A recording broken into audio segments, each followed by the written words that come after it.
back. We're going to go ahead and dive into the news for this week. Quite a bit to get to here. It always starts as, you know how this works by now. It's been a whole season. We're going to do the injury report, which unfortunately this week they didn't really give too many of the injury designations this week. Just put them on the report. So don't know exactly what a lot of these guys are dealing with, but we'll see if they're able to get back in time. Let's go down the list here, starting off with Cincinnati. Defensive tackle Josh Tupuo? I don't know how to say his name. He had a knee injury in the game on Saturday. He's day-to-day to see if he's going to be able to get back for this AFC Championship game. Also, Cincinnati lost defensive end Cam Sample. He has a groin injury. Again, no designation as to what his timetable is.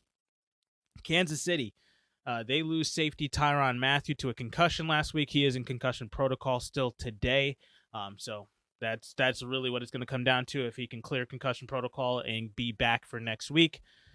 Kansas City running back Darrell Williams, he was a scratch this last week against Buffalo. So he's dealing with whatever he was lingering from the Pittsburgh game there.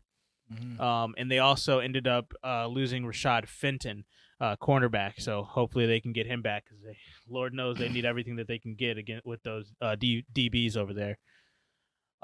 Rams dealing with offensive tackle Andrew Whitworth. He was a scratch last game. He just wasn't able to get back, so hopefully he can get back for this game. Same thing for safety Taylor Rapp for the Rams. Wasn't able to play last week. They were trying to get him to go before the game, but just wasn't able to get it done. So those both are going to be in play to see if any one of those two guys can come back for them this week. San Francisco takes the hardest hit this week. Starts off with wide receiver Deebo Samuel, his ankle injury late in that game. That one's he can't go. That's a wrap for San Francisco if he can't go. It is. So far, they made a report that he should be okay. The last thing that I saw, he was day to day. They said he's sore but okay. Okay. So I'm just saying it's trending in the right direction, but it is still. That's still a major concern. It's Monday. Yeah. This can go either way. But they also ended up losing left tackle Trent Williams, who was seen with a boot on his leg. He was walking around with crutches at the end of that game. So they didn't even tell me what the injury was. I know it's a leg injury, but he is supposed to get x-rays today. So that's going to be big if he can. Right. Maybe if it's one of those high ankle sprains or whichever one's the one that you can still play on. It's the low ankle sprain. So if it's a low ankle sprain and they just need to secure it and make sure they immobilize it for a little bit, that's one thing. But if it's something serious, that's going to be a huge guy to miss, literally and figuratively. Yeah, in San Francisco, I mean, as good as much as I've talked them up. Y'all gonna need all your horses for this one. I'm sorry, if you're gonna pull off another miracle, it's not gonna be with missing half. A lot of holes on your roster missing. That's just not gonna come that way. They're also missing running back Jeff Wilson Jr. He went down with an ankle injury in the last game. Well, he's been playing, and he's actually been a pretty big role to their special teams. So with him going down with an ankle injury in this game, that's one big thing. But then they don't have any other running backs outside of Eli Mitchell, which we learned yesterday or on Saturday against San Francisco. It's like after Mitchell, there's nobody there. Jeff Wilson was the only guy who was healthy enough to even suit up back there. So we'll see if he can get right for this game. And then they also lost cornerback Ambry Thomas. They didn't even give an injury designation on that one. I don't know what it is, what the timetable is for that one, but that's another guy down. I think it's just too early in the week for us to get any information. It's probably wouldn't even get anything until probably tomorrow morning. Yeah. So those are the ones for any teams that are still playing. Quick notes for Green Bay and Tampa Bay. Wide receiver Marquez Valdez-Scantling went down early in the divisional game. He went down every game he's tried to attempt to come back. Okay. They should have just shut him down for the year. Yeah. He failed. David Bakhtiari, he was healthy enough to play in Week 18. Got pulled in that game before he got injured. Then got a week of rest and then wasn't able to suit up for the Green Bay San Francisco game. So don't know what the hell happened there, because we were talking last week they were going to get a lot of horses back, and they did with Zadarius Smith and Jair Alexander coming back, and Alexander, I believe, is the one who got that pick. So it was like, all right, well, like that they're going to get them, and they got Luke Getsy back, and they got supposed to be David Bakhtiari, who actually put out a tweet. He said he was back, and then he was a scratch for the game. That one was very confusing. And then A.J. Dillon even went down in this game. He actually fractured his rib in that game, and that's why he was not able to return. So that was huge. And then for Tampa Bay wide receiver Tyler Johnson, he also went down with a rib injury late in that game and did not return. So such a miss. Yeah, that's that. Let's look at some key headlines. Let's start off. I mentioned it in the episode about Kansas City versus Buffalo. This weekend, my goodness, lowest combined margin of victory for any divisional round ever. It previously was 18. This weekend, the margin of victory was 15 total points with all four, and I think the number is 3.8 was the average margin of victory in each game. And the other thing is, with both the ones going down and Tampa Bay losing, could this be the end of an era with these QBs? I think we mentioned it when we talked about both of them. But this could very well be a changing of the guards, where it's just, yeah, they are, the Bradys and the Aaron Rodgers of our league is starting to fade to black. Yeah. I'm not going to say it's going to be immediately, but I think we are at that crossroads now. I called it, and I wish there was like a prop bet for this that I would have put down. I think we saw Tom Brady in his last Super Bowl and winning his last Super Bowl last year. I don't see him getting over that hump anymore. Getting down there. This ended an era. Ended a run. It's too short to be an era, but it ended that run, and that's a disruption. Like, now they got to do this,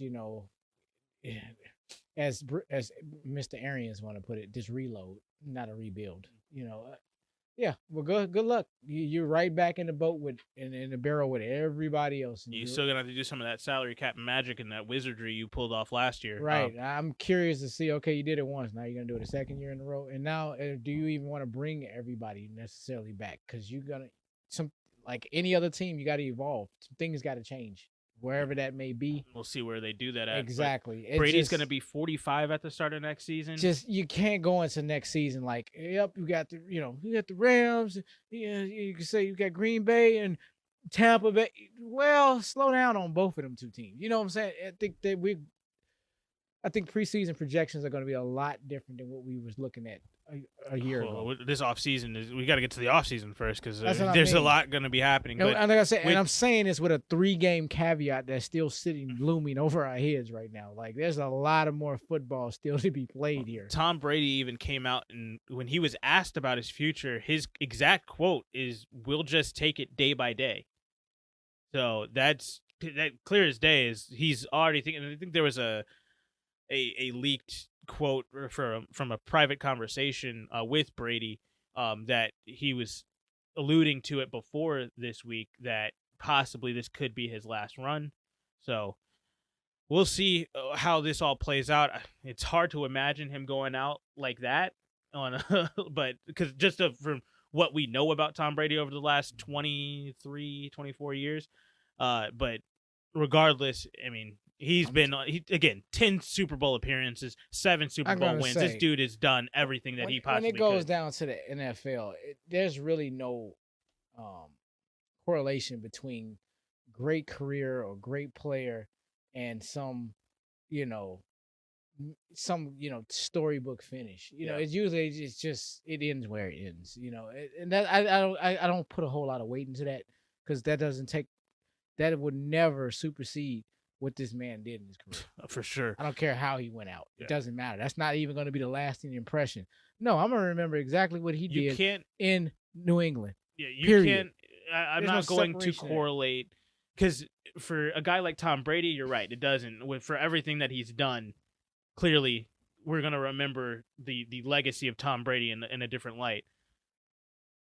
Ben Roethlisberger, though, what 2 Super Bowls? I know he did one super early into his career. You can stop that right there. The fact that you said he won 2 Super Bowls, you lost half the room right there. Like, he won 2 Super Bowls? Most people don't even know that. I forgot about his first one. he has that same effect. Like, my goodness, come on, man, Terry Bradshaw. He has 4 Super Bowls, but never will be mentioned. It was strictly that defense, and then I'm sure Terry Bradshaw did something on the offensive side of the ball. Kind of how we feel about Jim McMahon. That's what I'm saying. He's going to be under that kind of guys. And then, of course, we just remember like his last 5 years more clearly than anything, which wasn't the greatest, but he had a great career. And and stick it to all of y'all who wanted to sit there and talk down on Ben Roethlisberger as far as his career. 2 Super Bowls.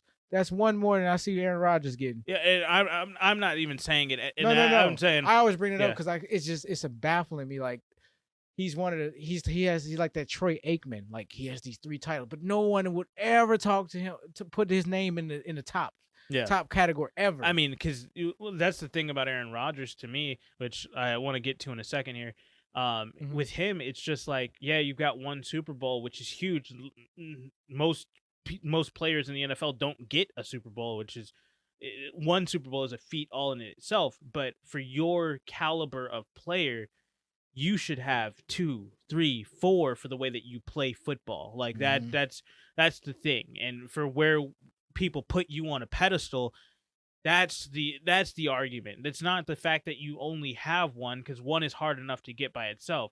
It's the fact that you are a guy that's supposed to propel your team and to propel your offense and the rest of the guys around you to be better, to go win another one and get a third. You're absolutely correct. And then I come with this other stat. Now you have allowed a Russell Wilson and a Patrick Mahomes to at least get to 2 Super Bowls, and they both got 1. He hasn't even been to a second Super Bowl. Yeah, that's the thing because I could have sworn he had lost 1, and I'm like, there's nowhere in there. I'm like, did I imagine he never made it? He's never made it back, and I was like, okay, now I have to properly start assessing. Because Russell Wilson knocked him out. Thank you. And Russell Wilson has been there, and Russell Wilson should have 2. Moving on. Russell Wilson, a whole nother conversation. Russell Wilson had a whole nother life set up for him. This is not a Russell Wilson part of the episode. He had a whole nother life set up for him, and it just got derailed completely. Now he's on the B side of his life. TVA, alternate timeline, Loki style. Yeah. There's a time variance has just happened here. I mean, this is how the world would be different. It would. 1 play. Let's talk about Aaron Rodgers though, because this was honestly probably his last game as a Packer. And the reason, and I alluded to it in the last episode, it's not because Aaron Rodgers might not want to come back. I think that this season they definitely have repaired that relationship there for the most part with just communication, because that was one of the biggest things, is that like they drafted a quarterback that year without even talking to Tom Brady. Like not Tom Brady, Aaron Rodgers rather. Like there wasn't even a conversation that was held. He had no idea what was happening.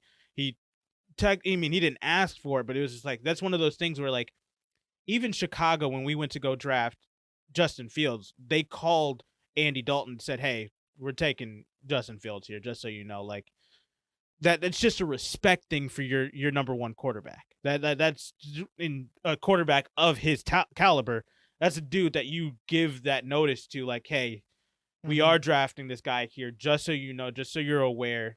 And it's even the fact that he didn't even know that was a thought that was passing through their head. It wasn't even a conversation that was had. That was the number 1 thing. But regardless of that, the issue is Rodgers has made it clear, like I said in the last episode, he is not keen on playing through a rebuild. He made that very clear in his post-game press conference with the media there. Okay. Green Bay, as currently constructed, with the guys that are already going to be a free agent and whatnot, they're already $40+ million over the cap this year. Wow. They have no money. They're going to have to do what the Saints did this past season, and they're going to have to cut a lot of contracts. And if they cut Aaron Rodgers' contract and don't get anything back for him, that's an indictment on itself, because I think Aaron Rodgers is set to make, over $46 million this year, guaranteed. But it's not going to be a dead cap hit this year. So hopefully, I mean, that is the sentiment there. Mm-hmm. So it is opening up him the opportunity to get traded, but that's just one thing for them to trade him. Now you still have to replace a lot of money in other areas where like you have to create some cap space for this rebuild. Or if you're going to go into full-fledged rebuild, you're about to go out there and trot out Jordan Love literally with Aaron Jones, AJ Dillon, and Alan Lazard. No, not even Alan Lazard. Alan Lazard I think is going to be a restricted free agent. Marquez Valdez-Scantling, is he? He might be a free agent too. I'm not sure, but if he's restricted, then he's not. Alan can be matched. It can be matched, but do they have the money to match that? You don't know how much money that contract is going to be. Yeah, is he worth matching? So like they are in a cap strap situation where they really don't have a lot of freedom here, and it's going to come down to, does Aaron Rodgers say, "Hey, I want to come back for at least a year," or does Aaron Rodgers say, "Hey, it's it. This is over. We tried, didn't work. I'm moving on." Right. And so Green Bay is in a situation where I don't see it from the Green Bay side how they can go ahead and find the money to keep him. And I don't see why Aaron Rodgers would want to stay for what's about to happen, because if he stays, they have no money. If he leaves, they have no money. Green Bay is in a lose-lose situation, and all those fans, all those cheeseheads, they're going to be real sad the second that they see him go. So that's that. And then I do appreciate the fact that he said that he is not going to drag this whole situation out. He said he's going to take a step back. He's going to speak with some people in Green Bay and within his personal core group, and he's going to figure out what he's going to do. And he's looking to make a decision pretty quickly here, and he's going to make that decision and move forward. Whereas Tom Brady, he might be the one to drag this out, and that might be the topic of conversation for quite some time, because I do believe Tom Brady only has 1 year left on his deal anyway, so if he decides to retire, it's not really that big of a deal for Tampa Bay. Financially, it's big for them because they don't have a freaking quarterback, but financially, they're not going to be in a cap strap situation or anything like that. Right. That'll be one of those things that they could magic wizardry make that go away. So hey, and there's always a Jameis Winston. Hey, go get him back. Bring him back. 5,000 yards. I mean, he's got to reconstruct that knee, but a couple more weapons. I'm like, that should be good for 10 wins. Yeah. So, I mean, Tampa Bay is in a much prettier situation than Green Bay is right now. So, I think it's almost a foregone conclusion. Aaron Rodgers is gone. I think for Tom Brady, it's a matter of just does Giselle say, "Yay, yeah, you can go back for one more." Okay. So, in other news, Kansas City, they went ahead and cut wide receiver Josh Gordon today. Yes, I heard. But it's not really one of those things where they don't want him, because apparently what they're trying to do is they're hoping for one that he clears waivers. If he clears waivers, they're going to try to sign him back to their practice squad so that they do still have him in the building. So I think they are also trying to clear space for a different DB for him to be able to come back. Or no, might have been, it was a defensive player they were trying to get off the practice squad who's healthy enough to play. So there's that. Philadelphia. Saunders. Yeah, Saunders. That's his name. Philadelphia GM. I don't remember his name, but he has finally made some sort of a statement on Jalen Hurts. Okay. This is news. It is news. He fully expects Jalen Hurts to be the starter for 2022. It's not a commitment. It's not, hey, we're going wholeheartedly in with him, but it is a step in the right direction for Philly as an organization to say we're backing this guy as our guy moving forward. And they need to back it with those draft picks. If they draft a goddamn quarterback instead of fixing the rest of that offense, that's what was playing in my head until the draft, of course. Yeah, I know. So that's what I'm saying. Like that's what I said. It's not a full-fledged commitment to Jalen Hurts, because until they use those first 3 picks, I mean, you can go get a guy in rounds 3, 4, 5 if you want to, but first round, those 3 picks have to go to guys that can make plays this year, because there's not a quarterback in this draft that is going to make a true franchise-altering if they're smart, impact to your team. if they're smart, they're using all three of those picks to really bolster up that defense. Yeah. Seriously, like you got offensive weapons. They need to figure out a way to get rid of Jalen Reagor. Yeah, and I'm like, you can piecework the offense. You got enough. You got your blueprint in place, but you gonna have to. Yeah, they got to address that defense because it's a joke. Yeah, because whatever you're trying to get out of on the offensive side of the ball, you're not gonna find it in the first 2 rounds. That's going to magically propel your offense. It's just not. So, draft smart. Y'all got about a couple of years to get back in there. They just kind of one of those middle of the road teams. This is what the middle of the road teams do. It's not Stupid based stuff. on Stupid stuff. Right. You're just trying to keep pace right now. You're not gonna be number 18 today and number 2 tomorrow. It's just you gotta. You're not Tampa Bay. You got a season or two exactly, and you're not getting that caliber of talent just to show up at your doorstep. All 5-6 guys with their bags waiting. Not gonna happen. Yeah, thank you. You're lucky if you get 1. You talking about 6? No. Not with. I mean.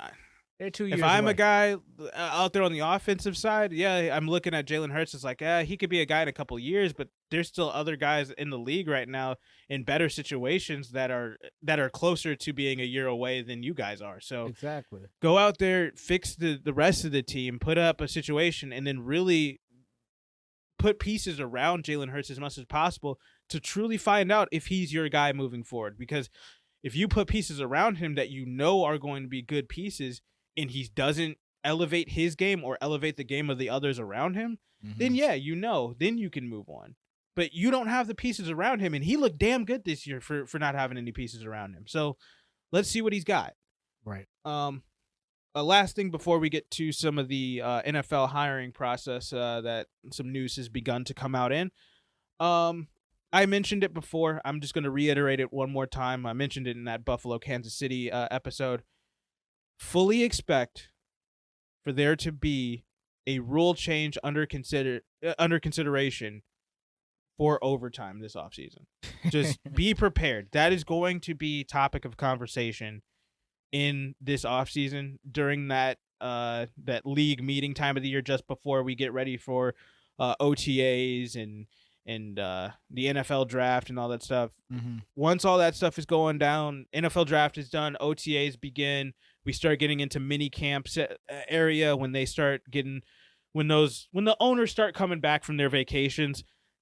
Fully expect that to be one of the things that's put on the floor for them. That's gonna be a topic of conversation. You're gonna hear a Adam Schefter, a Ted. We're sitting around about early June.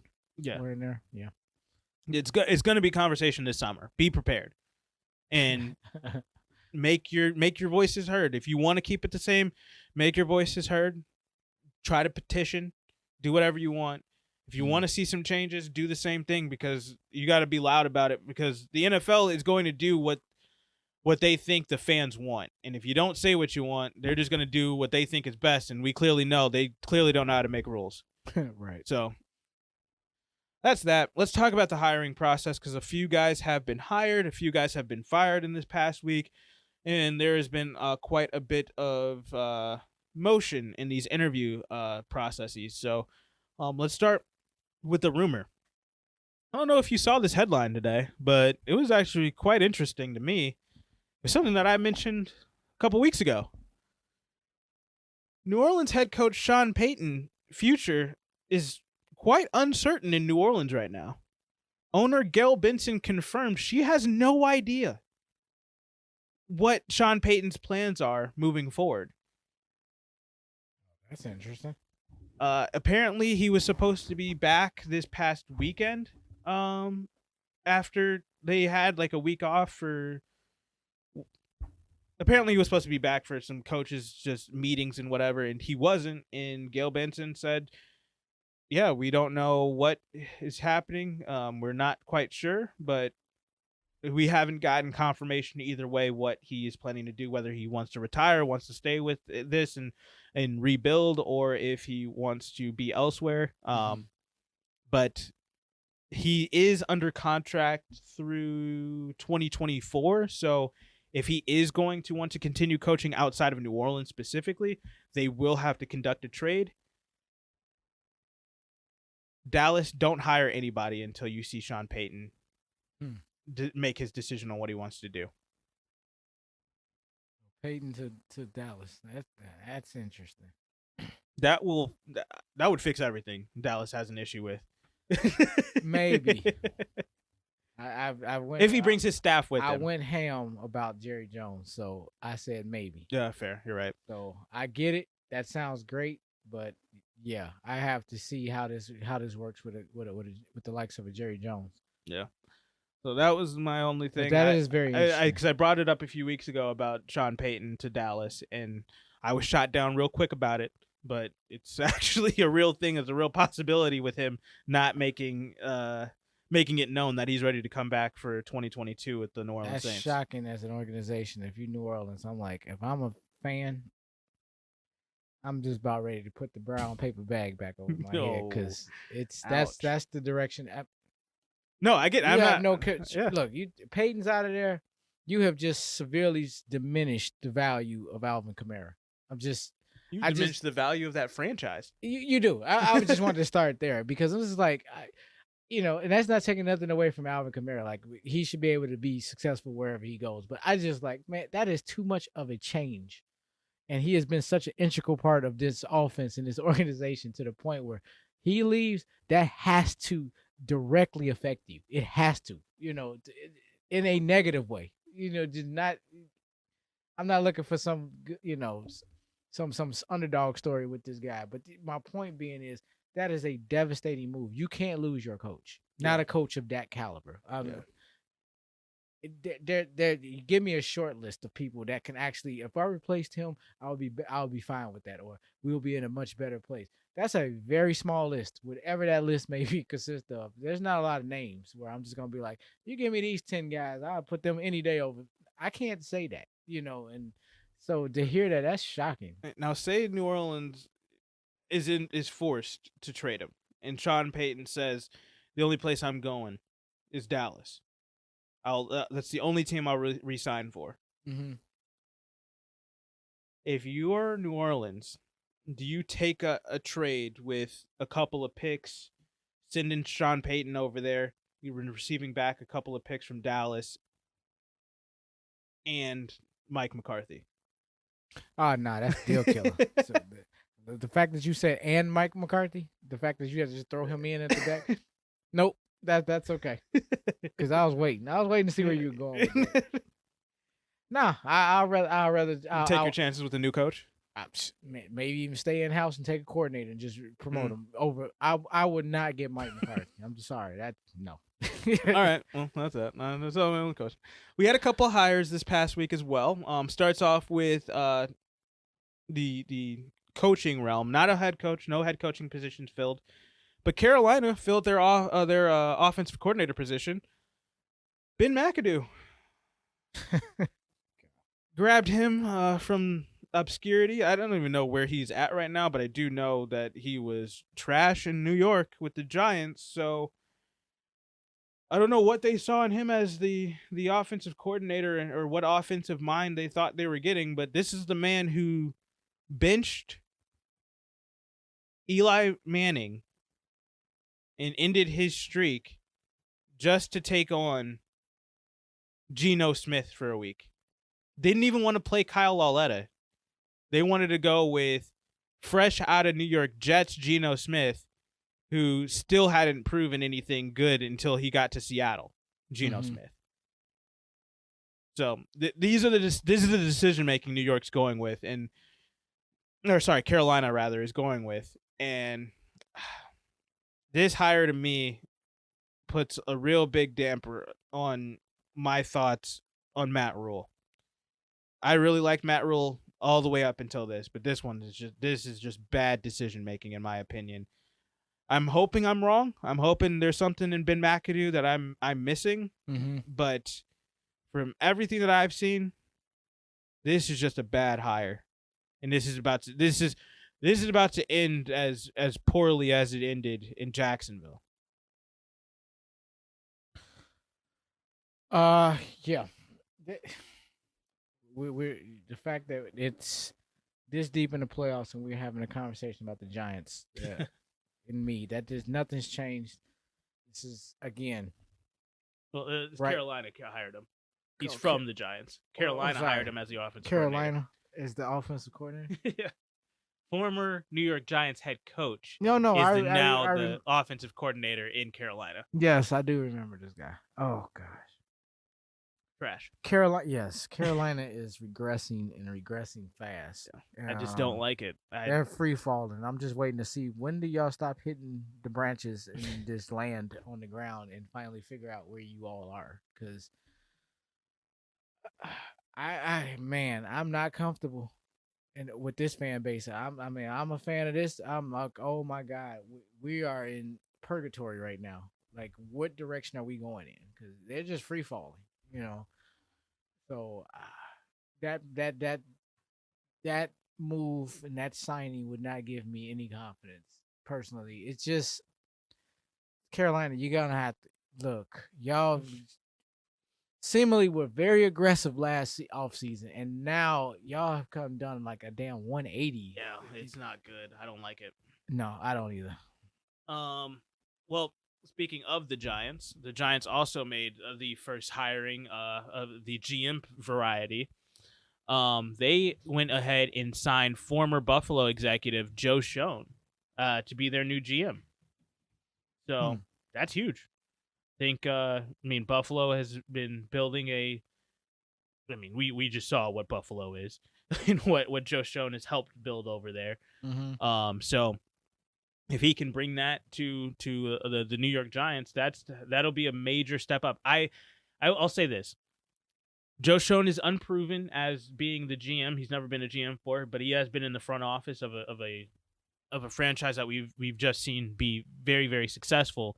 Mm-hmm. So if he can bring whatever magic that they had over there in Buffalo to New York, this is New York's first step in the right direction. The Giants, not the Jets. Giants' first step in the right direction into getting back into that contention that they had with the Tom Coughlin and Eli Manning era.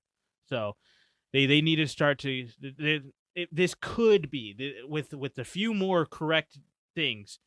This could be the changing of the guard for the Giants. I could have sworn, and I'm to back up what you're saying. I could have sworn I was hearing this on the radio, and I've been sitting there searching online, and I'm not seeing it right now. So I think this might just be speculatory. But this Mike Vrabel thing in the Giants, that was a conversation. I'm like, what is that? Some validity in that? I don't know where you got that. I haven't heard that, so that's news to me. I heard this on the satellite radio. So gotcha. I'm not sure if this was just somebody giving an opinion. It sounded like there was some noise that he took a meeting with the Giants. So I'm like, I can't, but I'm not seeing anything online. So yeah. I know it's Monday, so stories are not fully developed. You know, again, I don't see why. He's about to be named coach of the year for Tennessee, so I don't see why he would take any job with a rebuilding New York Giants team. That's when I didn't get that. I'm like, are you talking about the guy in Tennessee? Yeah. You know, like so I'm not sure. So I just wanted to mention that. You know, I'm still looking, but yeah. I'm not finding much. So I'm not exactly sure. I'll keep my eye out. But what they were discussing, right? I think, as I was saying, this is going to be one of those moves that. This could be this. I mean, it's a very big could. Like, we have no idea, but this could be that changing of the guard for them because this is definitely. I don't have a problem with this hire. That I'll say that. Whereas with Carolina, definitely don't like the Ben McAdoo hire. This one, this could work for the Giants, and I think that it's definitely. It's a change up from Dave Gettleman, which already in itself is an improvement. So. Congrats to them.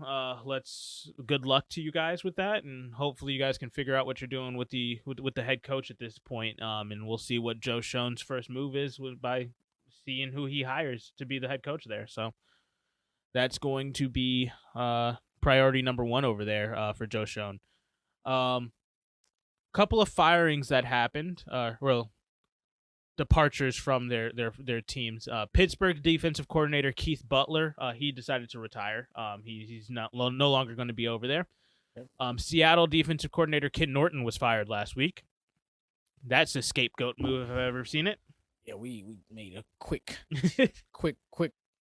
reference to that. Yeah. In Baltimore, just I think yesterday, or sometime over this past weekend, Baltimore fired defensive coordinator Wink Martindale. That one was surprising to me. I did not see that one coming by any stretch of imagination. It felt like Baltimore's problems this year were injuries, not the defense not being good enough. Yeah, but I will, in fairness, say that they have a standard like most teams don't. Yeah, that's fair. So, that is a good point. So even in injuries, so too bad. That's a part of the equation. Yeah. So, All right. out of here. Fair enough. Let's go ahead and just give a quick little update for some of these teams that are going through their hiring process. Starting with Chicago, head coach wise, they've interviewed a lot of guys. Todd Bowles, Jim Caldwell, Brian Daboll, Matt Eberflus, Brian Flores, Leslie Frazier, Nathaniel Hackett, Byron Leftwich, Doug Peterson, Dan Quinn, all have been hired. Dan Quinn, Matt Eberflus, and Jim Caldwell are all being called back for second interviewing opportunities. Saints defensive coordinator Dennis Allen has been requested to get his first interview in Chicago as well. So there's a lot of moving parts here. Bill Polian is actually really pushing for Chicago to go after Matt Eberflus and in tandem with Morocco Brown. So kind of a indie heavy situation, but Matt Eberflus, to me, I don't have a problem with it. The only issue is that he's a defensive guy. He's a defensive coordinator.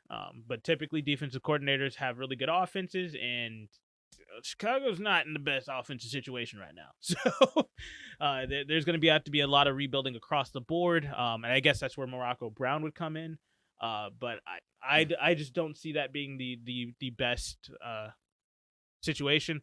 But hey, if they're gonna listen to Bill Polian, go ahead. I really don't have an issue with it, being with the fact that we're not just taking George McCaskey's non-football brain and letting him make all the decisions.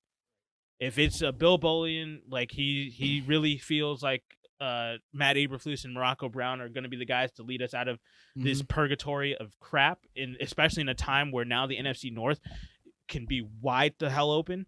Right. If all plays out right. Yeah, just please leave.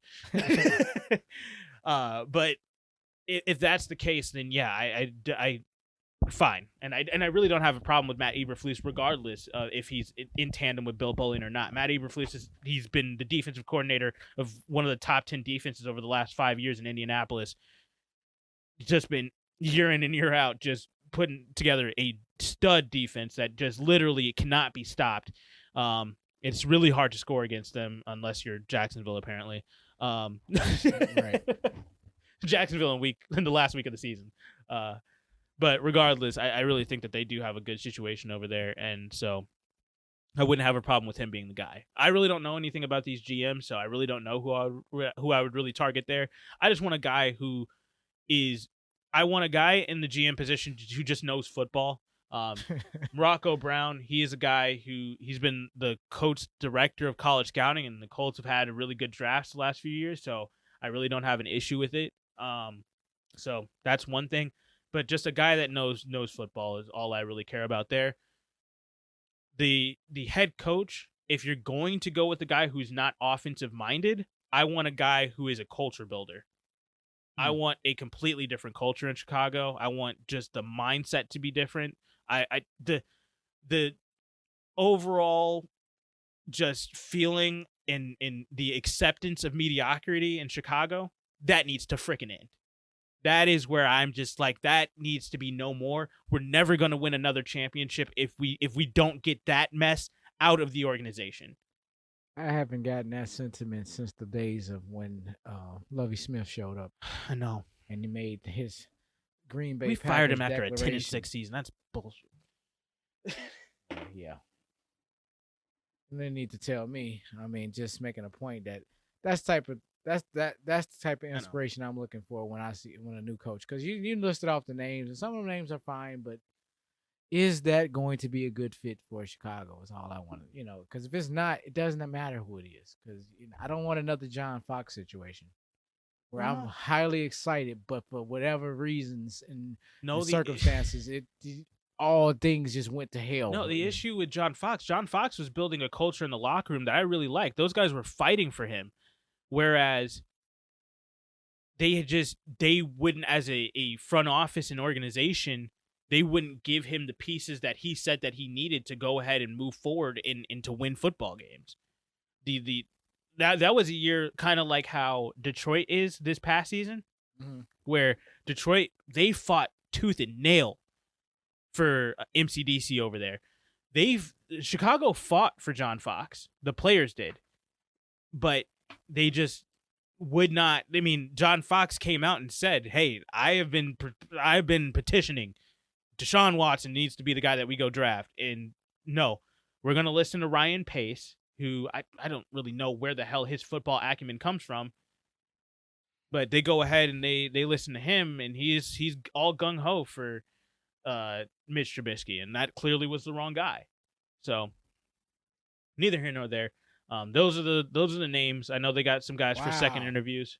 And Mitch Trubisky is a free agent now. Again, he had a year under his belt. He's going to be on the market. I just want to throw that out there. Wherever Brian Daboll goes, watch Mitch Trubisky. That's interesting. Yeah. I just want to throw that out there because that name's not dead just yet. No. And it shouldn't be. Mitch Trubisky wasn't horrible. It's just he didn't fit that situation, and there was a lot of things that went wrong there. His development under Brian Daboll, I think, could be huge, and because it's the same thing. That's fine. Because do you remember Josh Allen's first year? Everybody was saying that he was a bust. Yeah, I remember because and Brian Daboll came over there, and he completely reinvented this kid because he was not anything what you're seeing in his first year. Absolutely not. He was just another one of them names. Just the only thing that you could correlate from Josh Allen's first year to what he's just been doing just in that past game is his running ability. But his ability to read defenses, make the throws, and to have the confidence to zip a ball into a tight window, that is all come from his development with Brian Daboll. Gotcha. So that's the thing. If that's still happening at a lesser capacity with Mitch Trubisky, I'm saying it. Watch Mitch Trubisky whenever Brian Daboll moves, whether if he does move or if he stays in Buffalo. If he stays in Buffalo, I would assume Mitch Trubisky might want to stay the backup over there until Brian Daboll moves. So okay, that's that. All right. Some other teams, Denver, they are going through their interview process. They actually have this listed as there's a couple of finalists for them, and one of them is a name that should be on that list, but it's not. Eric Bieniemy, he has completed his interview with the Denver Broncos. Brian Callahan from the Bengals, the offensive coordinator, they interviewed with him. Jonathan Gannon, Eagles defensive coordinator. Luke Getsy, Packers QB coach. Aaron Glenn, Lions defensive coordinator. Nathaniel Hackett, he's coming back for a second interview. Green Bay's offensive coordinator. Gerard Mayo, the Patriots inside linebacker coach. They've interviewed with him. Kellen Moore has gotten an interview. Offensive coordinator for Dallas. And a couple of finalists for this job is Kevin O'Connell, apparently, Rams offensive coordinator, and Dan Quinn, Cowboys defensive coordinator. The fact that they don't have, I mean, it might be because they're still alive in the playoffs that he's not a finalist yet. Mm-hmm. But if they hire somebody before they get a chance at doing a second interview with Eric Bieniemy, that's deplorable.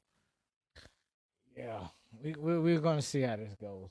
Because but I think it's really gonna take off in the next few weeks. But we should finally be getting to that place where we're waiting for that first shoe to drop, someone to hire somebody. Well, I think we're gonna see that sometime this week before we get football on Sunday. But it's just a matter of what team is it going to be? I mean, there's so many teams that it could be. Houston, they've got 5 guys that they've done interviews with. It started with Hines Ward, Josh McCown. That's what I mean. It's just making that first initial hire, and then it's just going to just start. The thing is, the short list for every team is different. So it's like it's not really like this is the first year that I've really seen outside of Tampa Bay's coordinators and Buffalo's coordinators. It's really looking like there's not really going to be a real domino to drop. It's just a decision to, okay, we want you. Do you want to be with us? Type of thing. Is kind of the situation that I'm looking at, because Houston's list: Jonathan Gannon, Joe Lombardi, Josh McCown, Hines Ward's. 3 of those 4 names aren't on anybody else's list. So, and then they also have Brian Flores, and Jonathan Gannon is on maybe one or two other teams' list. So, and Brian Flores is on just about everybody's list. But that it's just weird to see so many different names on so many different with so many different guys. I mean, guys like Todd Bowles, Jim Caldwell, Matt Eberflus, Nathaniel Hackett, Brian Leftwich, Kellen Moore, Doug Quinn. Those are all guys, obviously, if all of those guys are getting hired, yes, those will be the domino type shoes to drop. Like, well, okay, he was our first option, but he went there, so we got to go with our second option. I don't see that happening too much because there's so many different names on everybody's list. That's Jacksonville's list, basically. And they're also got Darrell Bevell, their interim head coach over there. Vegas has made a couple of interviews. They've interviewed with Rich Bisaccia just immediately after the season was over. They also are planning on interviewing with Patriots linebacker coach Gerard Mayo. They also have general manager interviews to do, and it looks like they might be trying to hire their GM first before they continue the head coaching search. They have done interviews with Trey Brown, Champ Kelly, and Dave Ziegler. Bears assistant player personnel Champ Kelly is.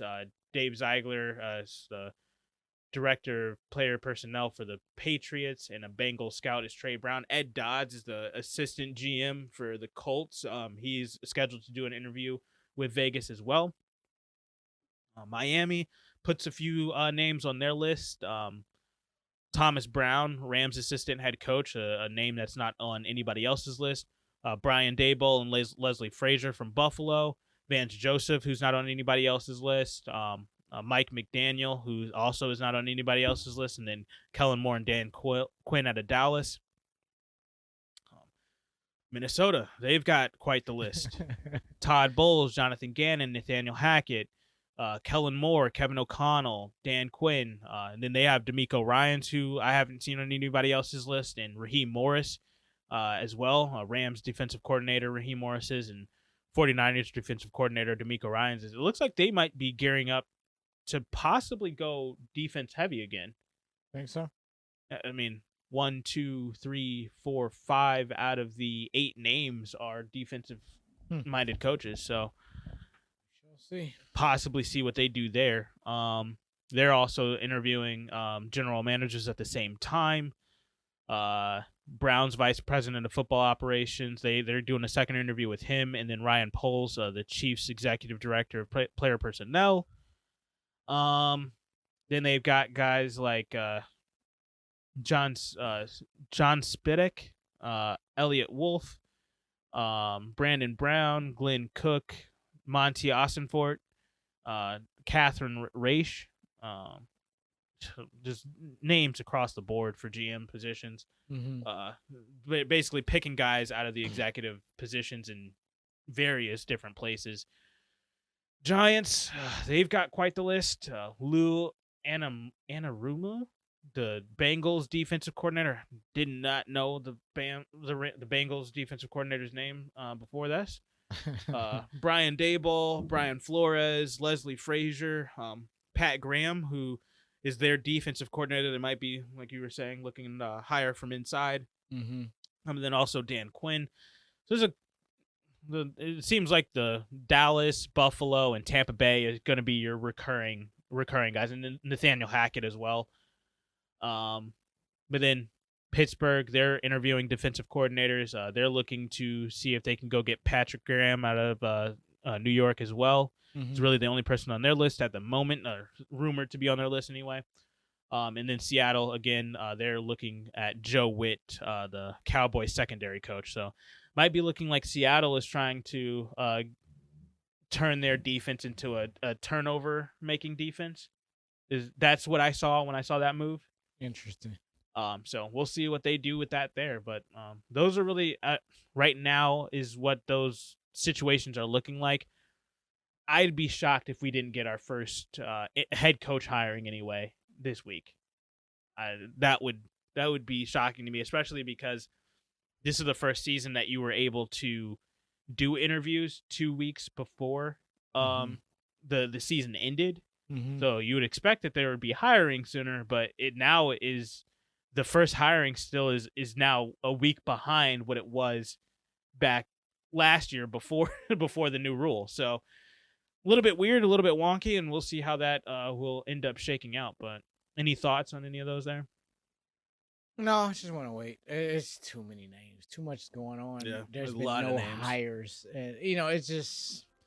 I'm not gonna chime in until this really gets off the ground. It's just still a little bit too early to say, I guess. I mean, we still do have a full season, and I know this is kind of some off-season stuff, and other teams are off-season technically, even though the season still off-season exists. in full swing for most teams in the NFL. It's just a weird All weird before. time right now. It's like, man, look here, I'm focusing over here. I know the Bears need a head coach and a GM, but I'm over at these games right now. You still got Kansas City in the race, so exactly. of course I'm at these games, so I'm just like, I'm not even there yet. Like I said, for most people, there's a lot of fan bases that are really, really focused on the off season already. So as they should be. All right, I'm getting there. I'm just getting there a little later than most. So. And that's perfectly fine.